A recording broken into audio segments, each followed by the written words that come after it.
morning. Thank you, Vishnu. All protocols observed. And I was challenged by Minister Imber to finish on time, so I'll try to. The world of energy. How do you position a country that is so dependent on energy for the future, where there's a lot of change going on globally and fast, and at the same time we're meeting deadlines and contracts expiring like an alligator's biting your feet at the same time? And that's a challenge that we have had. This isn't counted in the time, right?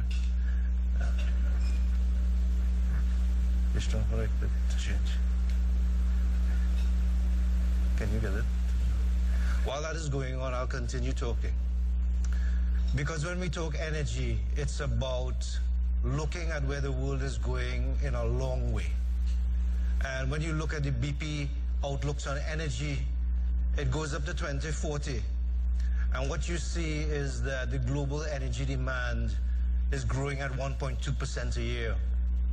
But within that growth, you're seeing coal declining. Okay. You're seeing coal declining. You're seeing oil at about 0.3% growth rate. You're seeing gas at 1.7%, and you're seeing renewables at 7%. However, when you look at the mix going forward, don't hold anything against me. Basically, you see the renewables are rising rapidly. But in the broad scheme of things, it's not changing the whole equation of energy. It's not making everything disappear. We even talk about oil peaking at 2035, you know, in these kinds of outlooks. A lot of trends happening. With the population growing at another 1.7 billion by 2040, what you see happening is there's changes in the middle class. You start to see China and India demanding more energy as a middle class. You start to see environmental issues causing big changes. So what you start to see, like in China, you're starting to see a lot of LNG demand as a result of the blue sky policies and moving away from pollution. What that does is you see China taking almost half the global LNG trade in 2018. I'm going to skim through these slides.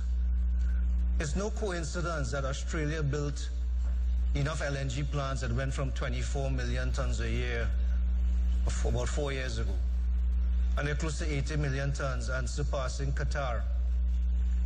So you don't see them as a big growth rate going forward, but you do see the US and you do see Qatar dominating growth rate in many new LNG projects being planned.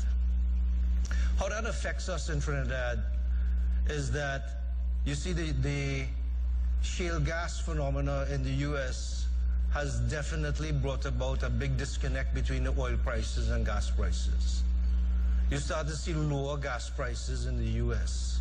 You start to see new ammonia plants and methanol plants being built in the US. What that does, it puts ammonia and methanol in this region in a surplus and keeps prices down, right? Regionally, we note the climate change issue. Regionally, we see that the Caribbean is a big consumer of petroleum products, while they grapple with climate change issues. And globally, the carbon emissions worldwide is still increasing. And a big part of that is the coal issue, as you know. That means Trinidad has a role to play in the region with LNG as clean fuel, sitting right here in this strategic location. The Prime Minister, Honorable Prime Minister, and Minister of Finance talked about gas supply. Well, we can see what was presented in January 2017 at the Energy Conference was the graph on the left. It was called Mount Trinidad, with all the declines in reservoirs, with all the lack of investment in upstream, with starfish not successful. That is what was being predicted. What happened was actually the right-hand side. And the right-hand side went from 3.1 to between 3.6 and 3.7 billion standard cubic feet per day, as we were told. That did not happen by chance, actually, and it was a result of a lot of discussions with government, NGC, and all the players in the chain. But you can see a lot of upstream development has happened since Stroke and Juniper and Sercan, Angeline earlier this year. So even De Novo, as a smaller player coming in end of last year, BHP debottlenecking. So there has been a lot of seismic analysis being done with digital technology, and there's been a lot of development in the upstream. And if we look forward, you see a lot of announcements being made, right? You see Ruby and SIP and Matapal, or formerly Savannah and Macadamia and so on. Cassia compression. Some of these projects are like 2021, 2022 periods, and some are more medium term, right, as we know. Dragon was one of those. So what this did is increase production capacity and supply in Trinidad. But for the downstream plants, it also increased stability. And all the cycles that used to happen for many years and deep curtailments that used to happen suddenly weren't the issue anymore. Big outages on the upstream do not result in plant shutdowns anymore or big cycles. In fact, plants stay online. That was unheard of, you know, a few years ago. In the meantime, there has had to be a number of contracts put in place. This is the alligators biting at the feet, right? So we really had to put the contracts with the upstream first, the BP, the EOG, BHP, De Novo, and Shell some months ago, just to try to get all the downstream contracts in play. Some were signed last year, and some are very well live right now and continuing, while at the same time, the Atlantic LNG Train 1 was expiring in September last year and needed to be restructured in more transparent pricing, not only using Henry Hub anymore, but across a basket of prices, Europe, Asia, and Brent crude, and so on. So there's a lot of waiting on the pricing now on LNG towards Asia, and I showed you why that had to be so. At the same time, there is a focus now on Train 1, where we know there has been some uncertainty on gas supply, and there's uncertainty on how much to invest to take the train forward. Those discussions are live daily, so I won't comment more on those kinds of issues, but it is a big consideration. And the other issue is the Atlantic restructuring, which is bigger than a Train 1 issue. It is really how the government now capitalizes on its capability to market and trade and build that capacity for the future. And as we saw, this is not a gas master plan about 4 years ago that stated that the petchem was where all the margins and value was achieved.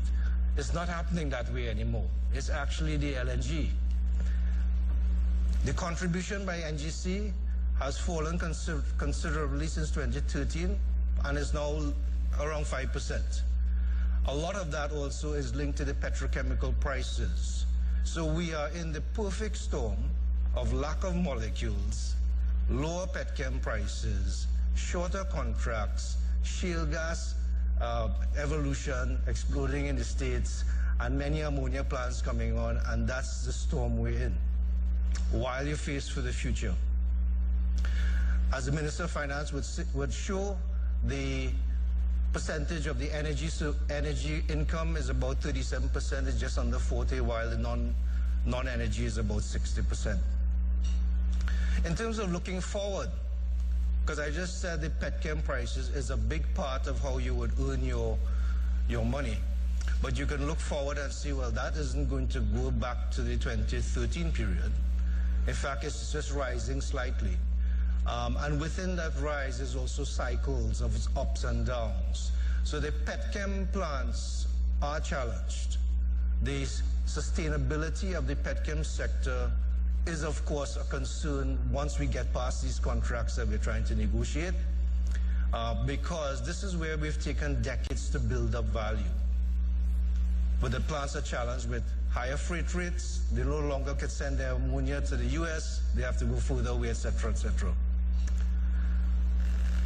In the meantime, bringing it back home to NGC, clearly we have some challenges. Clearly we have margins that are no longer the same as years ago. We have to diversify and grow. LNG is one of those areas. The downstream negotiations are very active, and the sustainability beyond the existing contracts are very important, how we tweak the chain going forward. In the meantime, we talk a lot better between upstream and downstream to collaborate when plants are going down to the molecule. And we also are ensuring that we get the best value where we can. Claims, there's no secret that we will face with $5 billion in claims, which of course was a significant threat. That has been significantly reduced by commercial resolution. And it's still going on. We're not out of the woods. And of course, we have been trying to face the issues of liquidity, particularly as one of the biggest paying customers in an environment of high price gas, starting from January 2019, is not paying. So that is an issue that is of course a concern, how you solve that. We haven't sat back. We've introduced power tranches that shifts the burden from NGC and the people of Trinidad and Tobago to some of the upstream suppliers across the board, as well as managing cash flow in a much more sensitive manner, and energy efficiency, which has, of course, been very much on the agenda. So looking forward, I would say that if we have to position this company and the country for the future, you have to ask the question, how do we get value across the entire chain? And it's not about pockets anymore. And the companies that we deal with are integrated.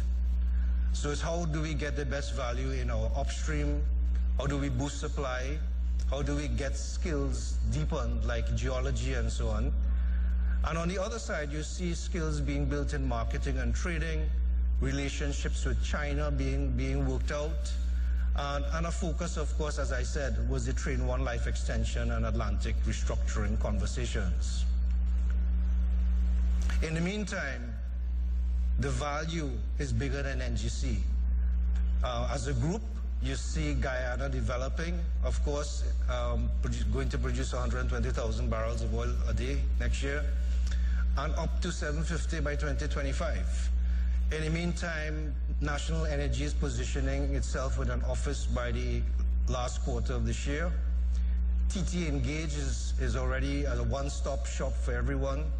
And of course, E is looking very much at energy efficiency and ESCOs. With PGPL, by having a technical services agreement, and in fact, we are due to start training 24 operators over the next year in 6-week cycles. That's a relationship that is developing with the gas processing entity in Ghana and our gas processing entity in Trinidad, as well as options for inorganic growth. And it wasn't too long ago, speaking more about the climate issue, that we had only 6 CNG stations, and it's going up to about 20 by the end of the year, I'm told.